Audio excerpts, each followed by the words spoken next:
Welcome to the channel. मेरा नाम है अमन और आज के इस लेक्चर के अंदर हम लोग करने वाले हैं क्लास 10th का chapter number 3 pair of linear equation in two variables. Exercise 3.1 चल रही है और क्वेश्चन नंबर 6 और 7 कंप्लीट करके आज हम इस एक्सरसाइज को कंप्लीट कर देंगे। ठीक है, तो without wasting any further moment let's get into it. तो आज की वीडियो के अंदर हम लोगों को करना है क्वेश्चन नंबर 6 और करना है क्वेश्चन नंबर 7। तो क्वेश्चन नंबर 6 लिखा हुआ है कि गिवन द लीनियर इक्वेशंस, मतलब आपको एक लीनियर इक्वेशन दी जा रही है जो कि है 2x plus 3y minus 8 is equals to 0। ये आपकी लीनियर इक्वेशन दी हुई है। राइट अनदर लीनियर इक्वेशन, आपको एक और लीनियर इक्वेशन लिखनी है इन टू वेरिएबल जिसमें दो वेरिएबल हो, such that the geometrical representation of the pair so formed is, यानी कि आपको एक ऐसी इक्वेशन इसके साथ ही पेयर बना के लिखनी है जो आपको पहले इंटरसेक्टिंग लाइन दे, फिर दूसरे पार्ट में पैरेलल दे, फिर तीसरे पार्ट में कोइंसिडेंट दे। तो हमको अभी सबसे पहले इंटरसेक्टिंग निकालनी है। तो इसके लिए हमको पता है कि इंटरसेक्टिंग का जो फॉर्मूला होता है वो होता है a1 upon a2 is not equals to b1 upon b2। मतलब हमको जो पेयर बनाने हैं वो इक्वल नहीं होने चाहिए, ऐसे बनाने। तो हम क्या लिख सकते हैं कि हमारी जो गिवन इक्वेशन है वो है 2x प्लस का 3y माइनस का 8 इज इक्वल टू 0। तो मैं इसको ऐसे भी लिख सकता हूँ या फिर मैं इसको ऐसे ही रहने देता हूँ और अब मैं इसको सॉल्व करता हूँ। तो मैं बोल रहा हूँ कि ये a1 है, नीचे वाला a2 आना चाहिए। तो मैं कुछ भी लिख सकता हूँ कि मेरी जो दूसरी इक्वेशन हो सकती है वो ये हो सकती है कि 4x प्लस, अब देखो यहाँ पे के बराबर नहीं आना चाहिए। अगर यहाँ पे मैंने 6 ले लिया तो बराबर आ जाएगा। तो मैं लिख देता हूँ 9y माइनस का कुछ भी ले लेते हैं यहाँ पे, तो माइनस का 9 इज इक्वल टू 0। तो देखो 2/4 इज नॉट इक्वल टू 3/9। क्यों? क्योंकि ये 2 1 जा 2, ये 2 2 जा 4, 3 1 जा 3 और 3 3 जा 9। तो ये नहीं है, तो ये वाली हमारी लाइन कैसी लाइन हो जाएगी? इंटरसेक्टिंग।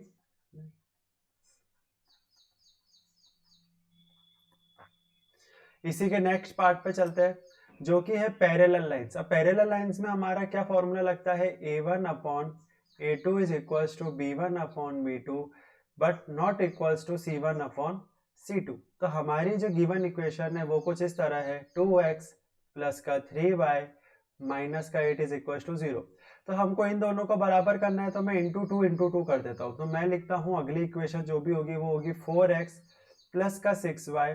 अब इसको बराबर नहीं करना, तो यहाँ पे मैंने मल्टीप्लाई बाय टू क्या, यहाँ पे मैं कुछ भी लिख देता हूँ। तो मैं लिख देता हूँ 24 इज इक्वल टू 0। तो अब देखो ये हो जाएगा हमारा 2/4 is equal to 3/6 but not equal to 8/24। क्यों? क्योंकि ये हो रहा है 1/3, ये हो रहा है 1/2 और ये भी हो रहा है 1/2। तो ये हमारी कौन सी लाइन्स हो गई? पैरेलल लाइन्स हो गई।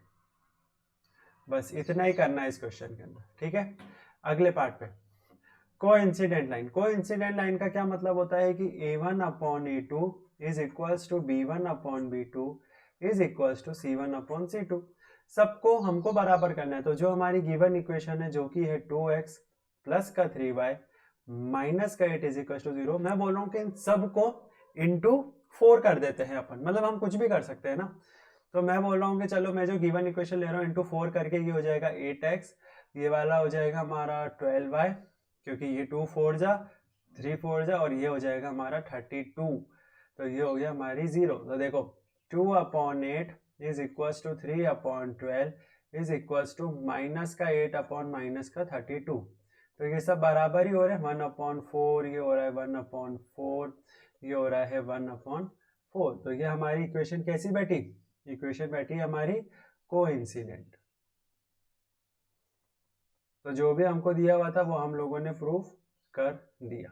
ठीक, तो ये वाला क्वेश्चन आपको समझ में आ गया होगा, बहुत सिंपल है। अब चलते हैं नेक्स्ट क्वेश्चन की तरफ जो कि है हमारा लास्ट क्वेश्चन इस एक्सरसाइज का।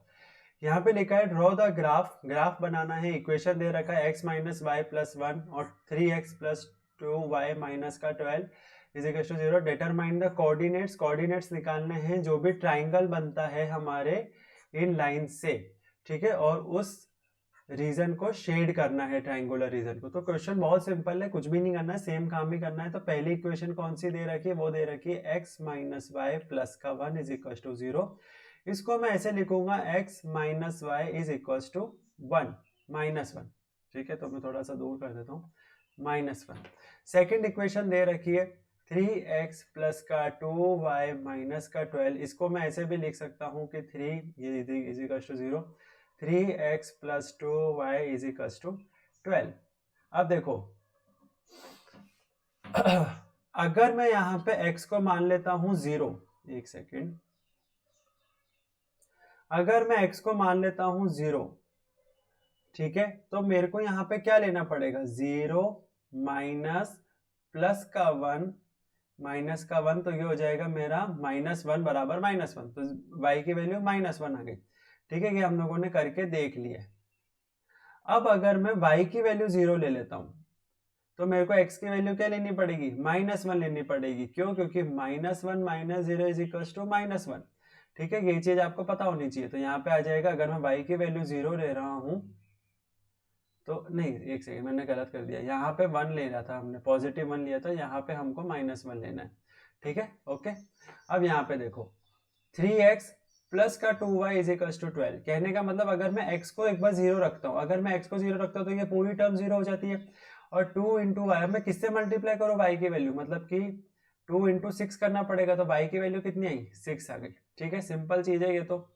अब अगर मैं y की वैल्यू 0 रखता हूँ तो यहाँ पे मुझे 3x plus 0 is equals to 12, 3x is equals to 12, x की वैल्यू आ गई 4, तो x की वैल्यू आ गई 4। ठीक है, समझ में आई बात।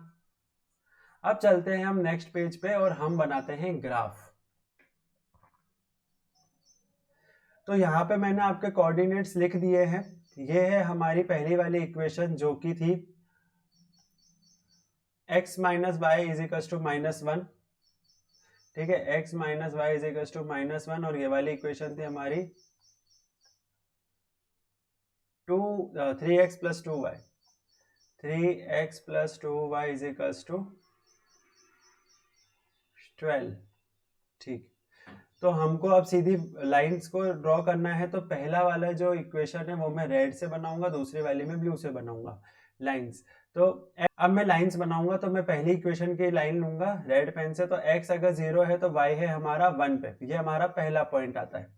पहला पॉइंट आया है, इसका नाम रखना पड़ेगा हमको 0 1।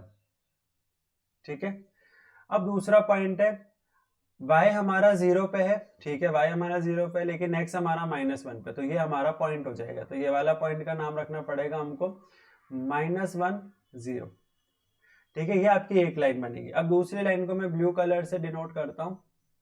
तो ये वाली इक्वेशन देखिए, x 0 पे है, x मतलब कि यहाँ ऐसे नहीं जा रही है कोई सी भी लाइन, और y आ रहा है 6 पे, मतलब कि यहाँ पे। तो ये हो जाएगा हमारा 0 6। और देखो x y 0 पे आ गया और x आ गया 4 पे, तो ये वाला पॉइंट हो गया हमारा 0 नहीं 4 0। ठीक है, अब आपको सिंपल कुछ नहीं करना, लाइन खींचनी है। लाइन खींचने के लिए हम कलर थोड़ा सा अलग ले लेते हैं, कुछ यूनिक कलर मिल जाए तो चलो ये वाला ले लेते हैं, पिंक कलर, लाइन खींचने के लिए जस्ट।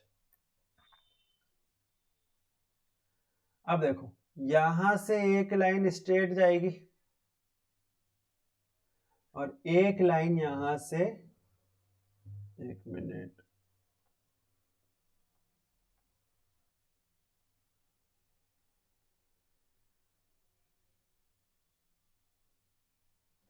ऐसी जाएगी। तो अब इसके जो कोऑर्डिनेट्स बने वो कौन से बने, पहली लाइन तो ये हो गई और दूसरी लाइन ये हो गई। यानी कि जो पहला आपका जो कोऑर्डिनेट बना है ये आपका ट्राइंगल बना है, ये वाला जो कंप्लीट है, ये जो ट्राइंगल आपको दिख रहा है, ये वाला ट्राइंगल, ये आपका ट्राइंगल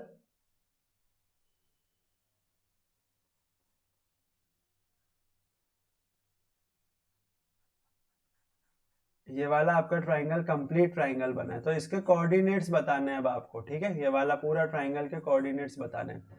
तो ये वाला पूरा ट्राइंगल के जो कोऑर्डिनेट्स होंगे वो कौन कौन से होंगे, ये वाला कोऑर्डिनेट होगा हमारा 2 3, और ये वाला कोऑर्डिनेट होगा हमारा 4 0, और ये वाला कोऑर्डिनेट होगा हमारा -1 0।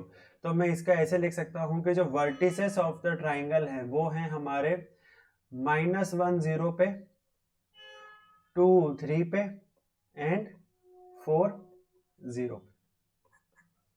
ये हो जाता है आपका पूरा क्वेश्चन कंप्लीट। सो गाइस, मैं उम्मीद करता हूं कि आपको ये वीडियो समझ में आई होगी। बहुत सिंपल क्वेश्चन थे, ज़्यादा कुछ भी नहीं था इन क्वेश्चंस के अंदर। ऐसे क्वेश्चंस एग्जाम के अंदर देखने को मिल सकते हैं, जैसा हमने ट्रायंगल वाला किया था। तो इनकी थोड़ी अच्छे से प्रैक्टिस करिएगा, वर्टिसेस वगैरह निकालिएगा। ऐसे ही ये कुछ और भी चीज़ बोल सकते हैं आपको निकालने के लिए।